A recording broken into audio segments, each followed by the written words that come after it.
Hello everyone, this is Gansham Bajaj, a representative of Shivjyoti Educational Group. We are providing online classes. For online classes, you can call at 935199599 or you can visit shivjyoticonventschool.com. I hope you all are doing very well. In this video, I want to start chapter 5th, periodic classification of elements of class 10th. Clear? Let's start introduction of periodic classification of elements. Matter around us is present in the form of elements, compounds and mixtures. हमारे around जितने भी matter हैं ये elements की form में रहते हैं, compounds की फॉर्म में रहते हैं और मिक्सचर की फॉर्म में रहते हैं. Clear? Elements are the substances containing atoms of only one type. एक एलिमेंट के अंदर एक ही टाइप के एटम होते हैं. जैसे सोडियम एलिमेंट है तो उसके अंदर सोडियम एटम ही प्रेजेंट होंगे. मैग्नीशियम एलिमेंट है तो उसके अंदर मैग्नीशियम एटम ही होंगे. There are 118 elements known to us. All this have different properties. लगभग 118 एलिमेंट डिस्कवर हो चुके हैं और सभी एलिमेंट्स की प्रॉपर्टी डिफरेंट है. Now question arises, what is the need of classification. Classification की नीड क्यों है? To make the study of this element easy. Clear? To make the study of the element easy, the need of classification. There is a need of classification to make the study of this element easy. These elements have been divided into few groups in such a way that elements in the same group have similar properties. In elements के बारे में study करना आसान हो जाए और जिनकी property similar होती है उनको एक ही ग्रुप में रखा जाता है. For better understand you can take example of kirana shop. आपने किराना शॉप में देखा होगा कि जितने भी साबुन होते हैं वो सब अलग जगह पे एक साथ रखे रहते हैं. जितने भी बिस्किट्स होते हैं वो एक साथ रखे रहते हैं. जितनी भी कोल्ड ड्रिंक्स होती है वो एक साथ रखे रहते हैं ताकि उनको पिक करना आसान हो जाए. इसी तरीके से जो सिमिलर प्रॉपर्टीज़ वाले एलिमेंट्स होते हैं उनको एक साथ रखा जाता है. Clear? That's why we need of classification to make the study of this element easier. Now will do study about that कि साइंटिस्ट ने किस तरीके से एलिमेंट्स को क्लासीफाई करना स्टार्ट किया. सबसे पहले earliest attempt it was done by the Lavoisier. Lavoisier ने एलिमेंट्स को मेटल्स और नॉन मेटल्स के बीच में डिवाइड किया. क्लियर? लेकिन मेटल्स और नॉन मेटल्स को जो डिवाइड किया लेकिन उसमें मेटलॉइड्स को जगह नहीं दी. मेटलॉइड्स बाद में डिस्कवर हुए थे. मेटलॉइड्स क्या होते हैं? जिनमें कुछ प्रॉपर्टी मेटल्स और नॉन मेटल्स की होती है. तो सबसे पहले लेवोइजर ने एलिमेंट्स को मेटल्स और नॉन मेटल्स में डिवाइड किया लेकिन उसका डिसएडवांटेज क्या था कि उनमें मेटलॉइड्स को जगह नहीं मिली. मेटलॉइड्स क्या होते हैं? जिनमें कुछ प्रॉपर्टी मेटल्स की होती है और कुछ प्रॉपर्टी नॉन मेटल्स की होती है. Now will discuss about Dobereiner-triads. Dobereiner-triads के बारे में हम डिस्कस करेंगे. डोबरनियर ने एलिमेंट्स को तीन तीन के ग्रुप में बनाया और तीन एलिमेंट्स के ग्रुप का नाम दिया ट्राइड्स. क्लियर? और डोबरनियर ने ये प्रॉपर्टी बताई कि फर्स्ट एलिमेंट और थर्ड एलिमेंट के अगर एटॉमिक मास का एवरेज निकालेंगे तो वो सेकंड के एटॉमिक मास के इक्वल होगा.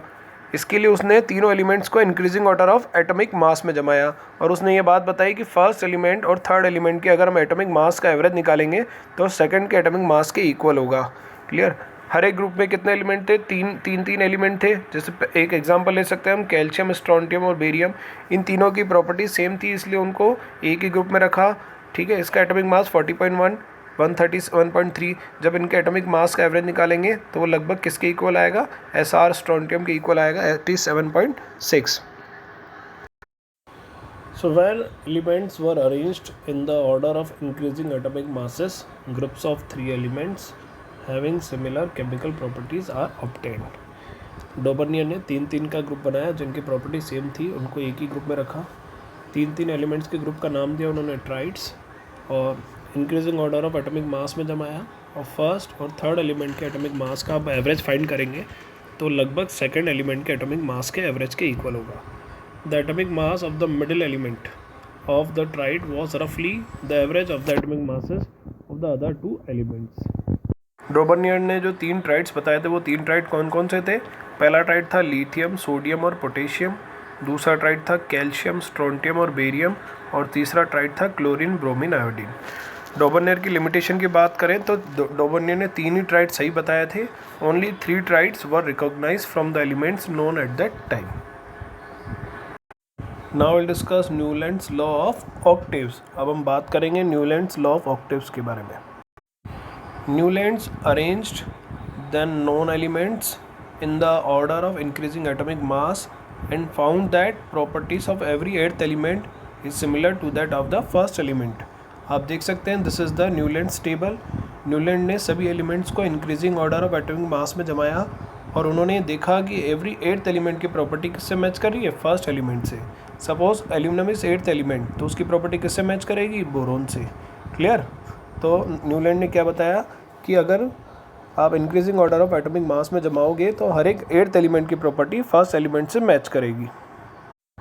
अगर आपको पता लगाना है कि सिलिकॉन की प्रॉपर्टी किससे मैच कर रही है तो सिलिकॉन अगर एट्थ एलिमेंट तो 7 6 5 4 3 2 1 तो कार्बन से मैच करेगी. कार्बन को अगर हम फर्स्ट मान लेते हैं तो 1 2 3 4 5 6 7 8 तो एट्थ किस पे आ रहा है, सिलिकॉन पे. इसका मतलब कार्बन की प्रॉपर्टी किससे मैच करेगी, सिलिकॉन से मैच करेगी.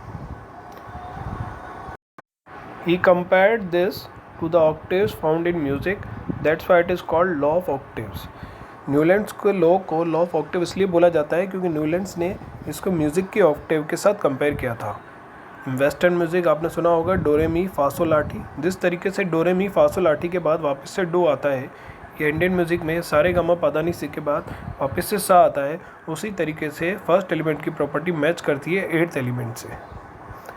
तो इसको लॉ ऑफ ऑक्टेव क्यों कहा जाता है, because Newland compared it with music of octave. That's why it is called law of octaves.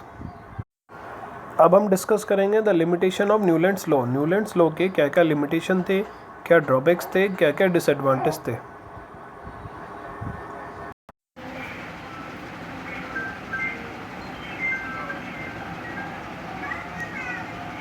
Let's discuss the limitation of Newlands law of octaves.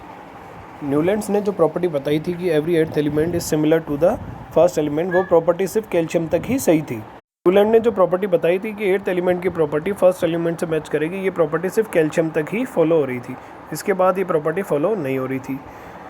Newland ने table को अच्छे से जमाने के लिए दो एलिमेंट्स को एक ही स्लॉट में रख दिया. जैसे कोबाल्ट और निकल को एक ही स्लॉट में रख दिया और कोबाल्ट और निकल को क्लोरीन और ब्रोमीन के साथ रख दिया. कोबाल्ट और निकल क्या है, मेटल्स हैं, जबकि क्लोरीन और ब्रोमीन क्या नॉन मेटल्स है. तो आप मेटल्स को नॉन मेटल्स के साथ कैसे रख सकते हैं. सो these were the drawbacks of Newlands law. पहला ड्रॉबैक क्या था कि एट्थ एलिमेंट की प्रॉपर्टी फर्स्ट एलिमेंट से मैच हो रही थी, वो सिर्फ कैल्शियम तक ही सही थी. दूसरा, दो एलिमेंट्स को एक ही स्लॉट में रख दिया, जैसे कोबाल्ट और निकल को एक ही रख दिया और कोबाल्ट और निकल को क्लोरीन और ब्रोमीन के साथ रख दिया, जबकि क्लोरीन और ब्रोमीन क्या है, नॉन मेटल्स है और कोबाल्ट निकल क्या है, मेटल्स. इसका मतलब अनलाइक मेटल्स को एक ही ग्रुप में रख दिया. Limitation of Newlands law of octaves. It was applicable up to calcium only. Properties of new discovered element did not fit into the law of octaves. To fit elements into its table, Newlands put even two elements together in one slot, and that too in the column of unlike elements having very different properties. अच्छा, Newland का एक और disadvantage था, एक important disadvantage था. Newland ने जब table बनाई थी तब तक 56 एलिमेंट डिस्कवर हो चुके थे. उन्होंने 56 एलिमेंट्स के लिए टेबल बना दी थी, लेकिन उन्होंने फ्यूचर में जो एलिमेंट डिस्कवर होने वाले थे उनके लिए कोई खाली जगह नहीं छोड़ी. इसका मतलब उनके हिसाब से फ्यूचर में कोई एलिमेंट डिस्कवर नहीं होने वाला था. तो न्यूलैंड्स का ये भी ड्रॉबैक था कि न्यूलैंड ने फ्यूचर में जो एलिमेंट डिस्कवर होने वाले थे उनके बारे में या उनके लिए कोई खाली जगह नहीं छोड़ी. Now will discuss about Mendeleev periodic table. किसके बारे में बात करेंगे हम, मेंडलीव पीरियोडिक टेबल के बारे में डिस्कस करेंगे.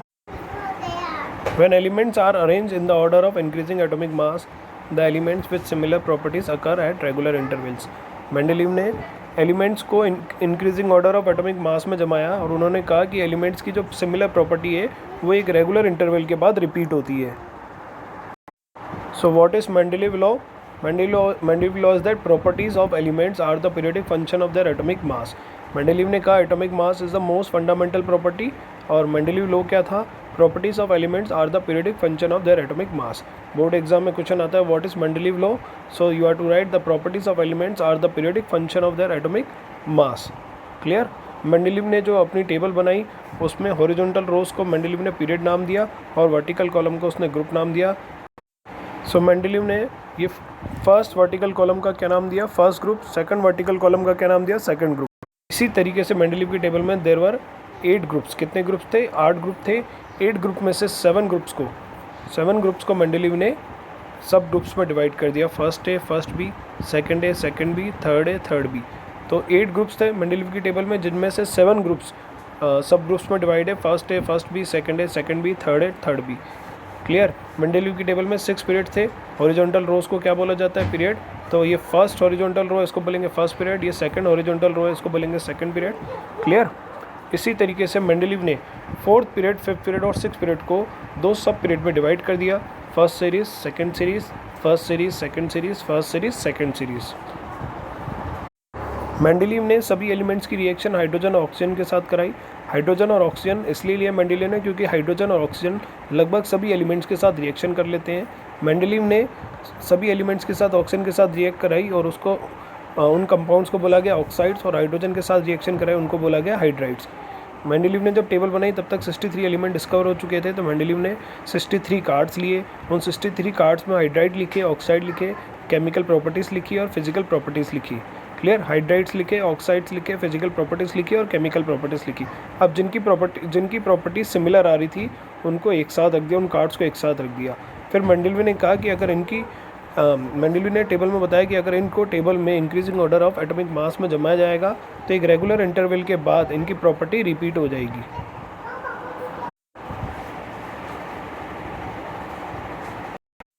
मेंडलीव के अचीवमेंट्स के बारे में डिस्कस करेंगे। Let's discuss about achievements of Mendeleev table या मेंडलीव प्रॉपर्टीज़। मेंडलीव ने फ्यूचर में जो एलिमेंट डिस्कवर होने वाले थे उनके लिए खाली जगह छोड़ दी थी। Like you can see near scandium there is a blank space. Okay. तो मेंडलीव का ये एडवांटेज था कि मेंडलीव ने फ्यूचर में जो एलिमेंट डिस्कवर होने वाले थे उनके लिए खाली जगह छोड़ दी थी, जैसा आप ये देख सकते हैं। क्लियर। तो ये खाली जगह छोड़ दी थी और मेंडलीव ने इन खाली जगह में जो एलिमेंट डिस्कवर होने वाले थे उनकी प्रॉपर्टीज़ भी बता दी थी। तो मेंडलीव ने जो फ्यूचर में जो एलिमेंट डिस्कवर होने वाले थे उनके लिए खाली जगह छोड़ दी थी और उनकी प्रॉपर्टीज़ भी बता दी थी। दूसरा अचीवमेंट मेंडलीव का ये था कि अगर मेंडलीव की टेबल में लास्ट में अगर नोबल गैसेस को रख दिया जाए तो उनकी पीरियोडिसिटी पे कोई इफेक्ट नहीं पड़ेगा। नोबल गैसेस वो गैसेस होती हैं जो इनर्ट गैसेस होती हैं, जो ज़्यादातर किसी के साथ रिएक्शन नहीं करती, जैसे हीलियम, नियॉन, ऑर्गन। तो अगर नोबल गैसेस को मेंडलीव की टेबल में लास्ट में एक ग्रुप बनाकर रख दिया जाए तो उनकी पीरियोडिसिटी प्रॉपर्टी पे कोई इफेक्ट नहीं पड़ेगा। So these were the achievements of the Mendeleev. Mendeleev के अचीवमेंट में था Mendeleev kept some blank spaces in the periodic table for the elements that were yet to be discovered. Mendeleev ने उन elements के लिए जो खाली जगह छोड़ी थी उन खाली जगह का नाम भी दिया था, एका बोरोन, एका एल्यूमिनियम, एका सिलिकॉन। आप इस इमेज में देख सकते हैं कि एका बोरोन की जगह बाद में कौन आया, स्कैंडियम। एका एल्यूमिनियम की जगह बाद में कौन आया, गैलियम। एका सिलिकॉन की जगह बाद में कौन आया, जर्मेनियम। मेंडलीव ने इन एलिमेंट्स की प्रॉपर्टी भी बता दी थी, इन एलिमेंट्स के ऑक्साइड का फार्मूला भी बता दिया था, इन एलिमेंट्स के हाइड्राइड का फार्मूला भी बता दिया था। Before discussing limitation of Mendeleev table I want to discuss isotopes. What are the isotopes. Isotopes वो एलिमेंट्स होते हैं जिनका एटॉमिक नंबर सेम होता है लेकिन उनका मास नंबर अलग अलग होता है। जैसा कि आप देख सकते हैं 1h1, 1s2, 1s3, these are the isotopes of hydrogen. इन सभी का एटॉमिक नंबर सेम है लेकिन इन सभी का मास नंबर अलग अलग है। इन सभी का एटॉमिक नंबर कितना है, 1, 1, 1, और मास नंबर कितना है, 1, 2, 3। क्लियर। तो इन सभी का एटॉमिक नंबर सेम है और मास नंबर अलग अलग है। तो जिनका एटॉमिक नंबर सेम होता है और मास नंबर अलग अलग होता है उनको हम क्या बोलते हैं, आइसोटॉप्स। ठीक है। आइसोटॉप्स में नंबर ऑफ प्रोटॉन सेम रहते हैं। आप देख सकते हो प्रोटियम, ड्यूटेरियम, ट्राइटियम तीनों में एक एक प्रोटॉन है लेकिन नंबर ऑफ न्यूट्रॉन डिफरेंट होते हैं। आप देखिए प्रोटियम में एक भी न्यूट्रॉन नहीं है, ड्यूटेरियम में 1 न्यूट्रॉन है और ट्राइटियम में 2 न्यूट्रॉन है। Clear. So we will discuss limitation of Mendeleev's classification. Mendeleev की टेबल में position of isotopes could not be explain. Mendeleev की टेबल में आइसोटॉप्स को जगह नहीं मिल पा रही थी। मेंडलीव की टेबल में आइसोटॉप्स फिट नहीं हो पा रहे थे। मेंडलीव की टेबल में no fixed position for hydrogen. Hydrogen को फिक्स पोजीशन नहीं मिल पा रहा था क्योंकि हाइड्रोजन जो है मेटल्स की तरह भी बिहेव करता है और नॉन मेटल्स की तरह भी बिहेव करता है। Wrong order of atomic masses of some elements could not be explained. आप देख सकते हैं कोबाल्ट का एटॉमिक मास कितना है, 58.93 है और निकल का कितना है, 58.71 है। तो निकल कोबाल्ट के बाद में आ रहा है तो निकल का एटॉमिक मास कोबाल्ट से ज़्यादा होना चाहिए या निकल पहले जमा होना चाहिए। तो ये भी मेंडलीव जो है ये समझा नहीं पाया कि बाद वाले का एटॉमिक मास कई जगह पे कम क्यों आ रहा है। जैसे एक और एग्जांपल देख सकते हैं आप, टी और आई, आप देख सकते हैं टी और आई में, क्लियर। इसमें देखिए आप, आई का एटॉमिक मास कितना है 126, तो आयोडीन को क्या होना चाहिए था, पहले आना चाहिए था, जबकि ये बाद में आ रहा है। तो जो एटॉमिक मास का जो इंक्रीजिंग ऑर्डर है वो रेगुलरली फॉलो नहीं हो रहा था। So it was also the drawback of the Mendeleev classification. तो मेंडलीव के ड्रॉबैक्स क्या क्या थे, मेंडलीव की टेबल में हाइड्रोजन को जगह नहीं मिली थी, मेंडलीव की टेबल में हाइड्रोजन फिट नहीं हो पा रहे थे, और मेंडलीव में एटॉमिक मास का जो इंक्रीजिंग ऑर्डर है वो रेगुलरली फॉलो नहीं हो पा रहा था। लेट मी एक्सप्लेन अगेन कि मेंडलीव में हाइड्रोजन को जगह नहीं मिली थी, हाइड्रोजन की सही जगह मेंडलीव नहीं बता पाए थे, क्योंकि हाइड्रोजन जो है मेटल्स की तरह बिहेव करती है, नॉन मेटल्स की तरह भी बिहेव करती है, तो हाइड्रोजन की सही पोजीशन मेंडलीव जी नहीं बता पाए थे। दूसरा डिसएडवांटेज, दूसरा लिमिटेशन ये था कि मेंडलीव की टेबल में आइसोटॉप्स को जगह नहीं मिल पा रही थी, आइसोटॉप्स टेबल में फिट नहीं हो पा रहे थे। और तीसरा, कोबाल्ट और निकल में जिस तरह से इंक्रीजिंग ऑर्डर फॉलो नहीं हो पा रहा है, उसी तरह से कई जगह पर एटॉमिक मास का इंक्रीजिंग ऑर्डर रेगुलरली फॉलो नहीं हो पा रहा था। Modern periodic table will discuss in the next video. Thank you very much, have a wonderful day.